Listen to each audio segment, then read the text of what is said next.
The Bengals on the board. Here's Andrew Siciliano.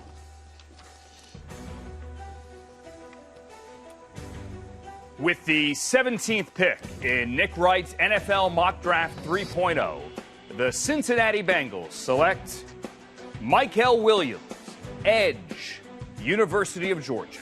Okay, so the Bengals get a little defensive help. 6'5", 260, two-time All-SEC selection, 13.5 tackles for loss in 19 games against ranked opponents, and he was a little banged up last year. Yeah, so I think this might be the second best edge rusher in the draft after Abdul Carter, obviously. It wouldn't shock me if the Bengals go Malachi Starks, because they really have not gotten over the sin of letting Jesse Bates walk, and he's still the top safety available. What is interesting now is 17 picks into this mock draft, 4 edges are off the board already. So it really is. The only way you're really getting value here is if you think he's better than the 4th edge rusher, that he should have gone higher.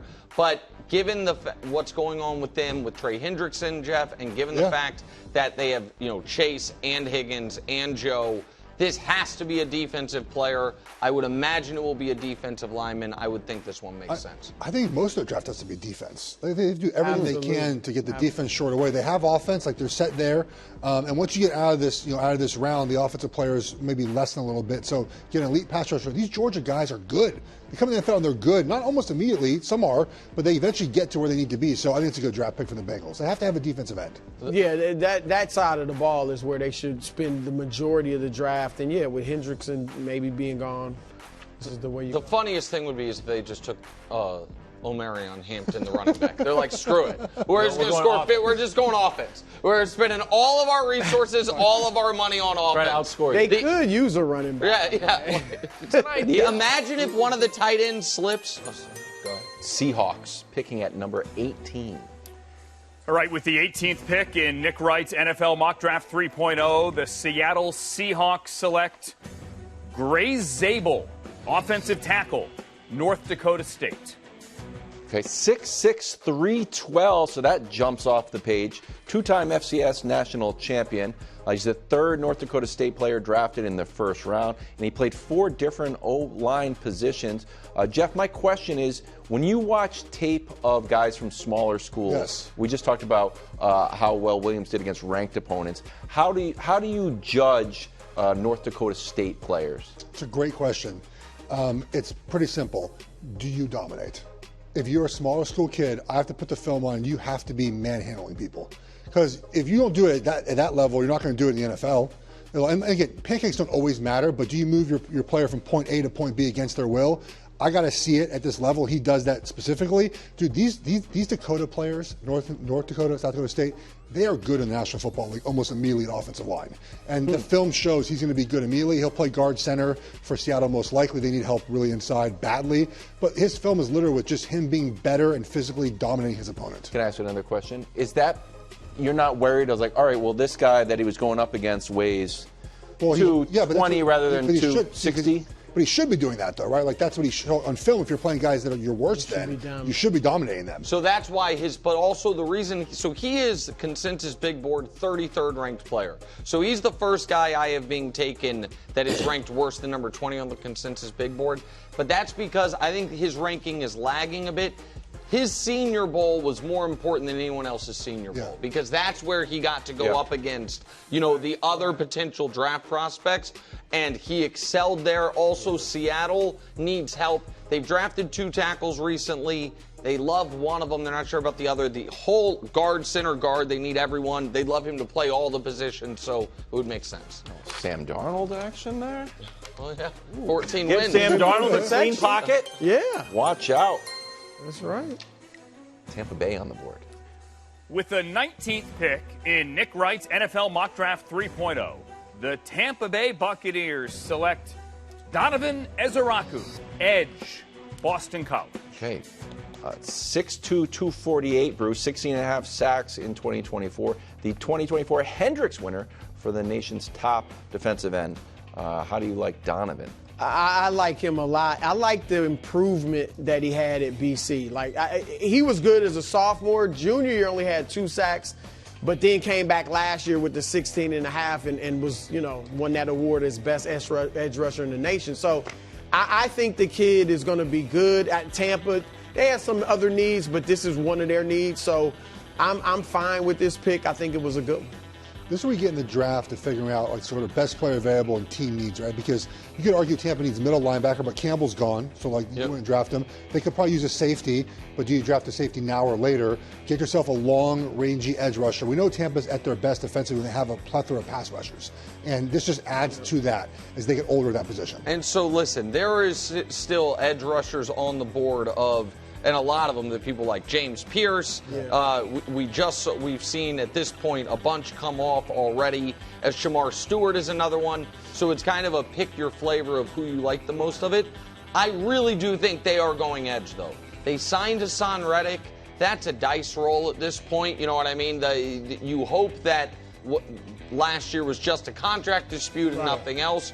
But they have done Jason Light's done a really good job where you don't look at this team and say they have a huge glaring weakness anywhere. Now, they don't have a bunch of overwhelming strengths either, but they don't, to me, have one giant hole on the roster. But I think they want to get younger at edge. Kalijah Kancey hasn't quite been the guy they hoped he would be when they took him the first round a couple years ago. So I think one of the edges is going there. I also think they are a prime trade down candidate. Somebody wants to jump in front of Pittsburgh for whatever reason. Yes, absolutely. I think that they're a prime candidate. Okay, pick number 20, Denver Broncos. Okay, the 20th pick in Nick Wright's NFL Mock Draft 3.0, the Denver Broncos select Omarion Hampton, running back, University of North Carolina. Okay, so Omarion is basically the second best running back available, 140 yards, so it's second to Ashton Genty. 9 games with over 25 carries, so if Sean Payton gets a guy that can run the ball. Also, the second running back that the Broncos have drafted from North Carolina, Brew, when they drafted Javonte Williams, who you really liked privately. That knee injury, it just did him in. But look, I love Hampton, and I love him in Denver. I think this is great. He runs with power. He's got good size, and he's got speed. Yeah, like he's a guy that I think can be a 3-down back. And so, like I think this is a great pick. Like I said, I thought he could have even gone higher. So I think it's a great fit for what Denver needs in their offense. Having that 3 running back rotation is not good for your offense. It's not. It doesn't get anyone in a rhythm. Right. You don't ever feel good about a certain back. And having a 3-down back like him, and he can catch the ball and get downfield fast. He's very good. Like, I think that we're overlooking him because of how good Genty is. He can have a very productive NFL career. They're another team that maybe if they do want to go running back, because of the depth of running back in this draft, they could potentially be a trade down spot because there's going to be some teams trying to call to get in front of Pittsburgh, and then they're like, hey, maybe we get Hampton later, maybe we get Travion, maybe we get the kid from Iowa, any of those guys. I will say they have Michael Burton, the former fullback from Kansas City, on the roster. They signed Evan Ingram, a tight end. He's more a finesse tight end. But if they want to be able to power run some people, they don't have the back on the roster to do that. Yeah. He would be the type of back that could do that. Okay, pick number 21. We've been waiting for this one to see what the Steelers do.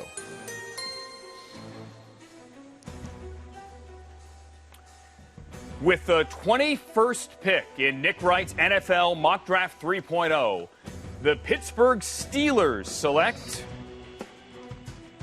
Shedeur Sanders, quarterback, University of Colorado. So, Brew, this is what you wanted. We don't know what's going to happen with Aaron Rodgers, but Shedeur led the league in completion percentage, and it looks like Pittsburgh has their quarterback if he's going to start week 1. I love it. I think this is he obviously nobody wants to drop like this, but he is going into a situation where he's on a good team. You've got a top 10 defense. You got some receivers. You got players at the other positions. Stable organization that knows how to win. And look, with or without Rodgers, because you guys know, I'm not saying they have to bring in Rodgers, but if you do, that just allows Shedeur to sit for a year and learn. If you don't, I mean, he'll get thrown into the fire. And he's being thrown in not on a bad team where he's got to be the savior, but on a good, solid team. So I love this for Shedeur, and it shouldn't make him down that he's dropped this far. If the Steelers and Aaron Rodgers wanted to be together, they'd be together, right? I feel strongly about that. So Steelers have to draft a quarterback. They don't have a choice. Who's going to Mason Rudolph? They're going to roll with someone else. They're going to trade for a Cousins, probably unlikely. This makes perfect sense for the fit. Look, you mentioned it. They have two wide receivers that are good. I like Jalen Warren. Their offensive line is young and improving. I don't like the OC, which is another story, but I think it's a perfect match for what Shedeur can do and what they need out of him and what Pittsburgh needs at 21. And at 21, it doesn't feel like a reach. Correct. So, like, the players still available in this scenario that have a higher consensus big board ranking, it's 2 tackles, Kelvin Banks and Josh Simmons. The Steelers have used first-round picks on tackles each of the last 2 years. They think they're set there. It's a safety in Malachi Starks. They have Minka. It's an edge in Shamar Stewart. They have T.J. Watt, even though he wants more money. So it doesn't feel desperate. It doesn't feel to me the way Kenny Pickett felt, where it's like, okay, he's from here. We're on the board, fine. So it's a worthy risk, even if I'm not as high on him as Brew is. Shedeur on Max Crosby's podcast was joking around about his Mount Rushmore, I think, of duos, and he was talking about Brady and the Patriots, and then he said, and whoever the Pittsburgh quarterback is going to be throwing a DK Metcalf. So it feels like he's joking around, but he has thrown a lot of signals out there that he expects to be taken at 21. Okay, pick number 22, the Chargers on the board.